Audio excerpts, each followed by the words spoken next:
global food insecurity still affects around 10% of the world's population. And this percentage is largely concentrated here in Africa, where 1 in 5 people suffer from hunger and do not have access to sufficient, safe, and nutritious food to lead a healthy life. This situation, already complex, has been exacerbated by the crisis the world is currently facing. While we were working to overcome the shock of the pandemic, we had to deal with Russia's war against Ukraine, which disrupted economic and trade flows and processes, destabilized energy markets, and fueled waves of inflation that hit the most fragile nations, especially in the global south and in Africa. And we know very well that when people do not have access to sufficient food or lose the means to produce it, the consequences can be catastrophic. Poverty worsens, conflicts intensify, and communities become more vulnerable to violence, terrorism, or forced migration.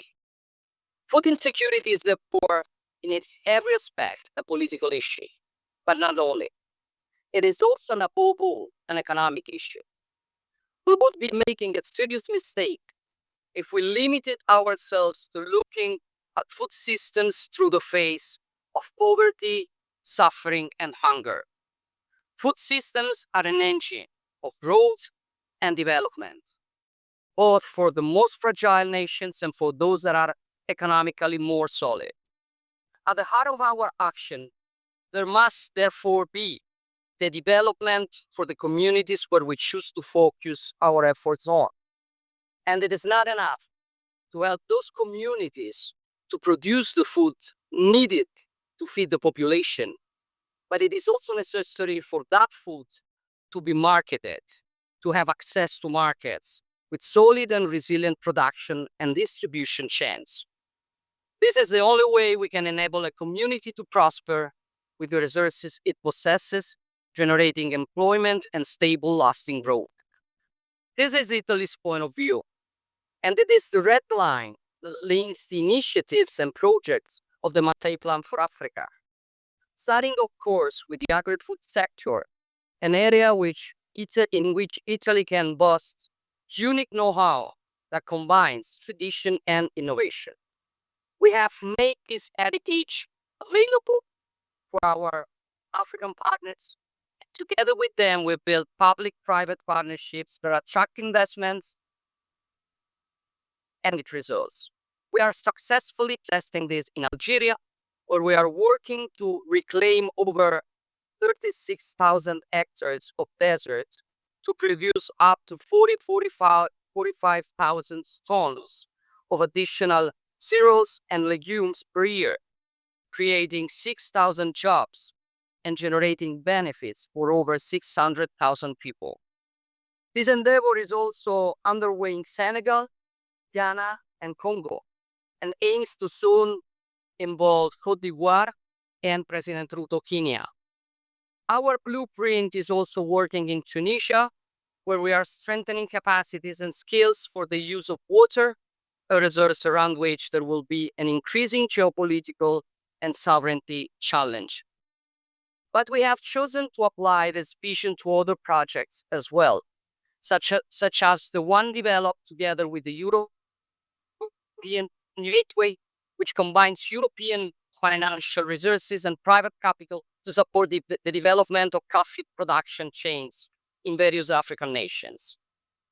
And then there is, of course, the centrality of the technical and scientific training, which is crucial to make a difference and must be integrated into a supply chain approach from seed to production to product distribution. In this context, just a few days ago, we signed an agreement for the establishment of agricultural training center in Algeria, which will serve as a reference point for the Sahel and the whole of Africa. Our goal, we have stated this on many occasions, is not to create dependency, but to support self-reliance. This goal also involves what we usually refer to as food sovereignty. The right to shape its own production model based on their identity. Food sovereignty means not going along with the standardization of food production, which lowers quality and concentrates wealth, but instead investing in promoting local, high quality products. Small and medium sized farmers and their families are the backbone of agricultural and environmental systems. They are guardians of the land and must be given the means to live with dignity and with a fair recognition of their work. And this is why Italy, with its network of institutions, businesses, and protection consortia, is ready to do its part to promote the export of African geographical indication to European and global markets by building promotion and distribution network.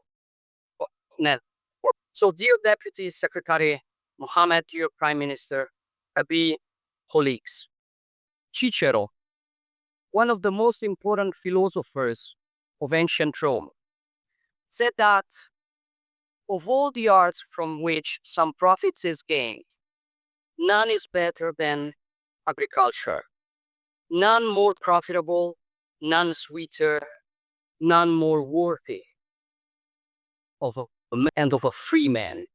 Thousands of years later, this teaching is still valid and shows us the way forward. Food is a right, a cultural expression, the pillar of a nation's identity and sovereignty. But it is also the first step towards being truly free, independent, and masters of our own destiny. I thank you.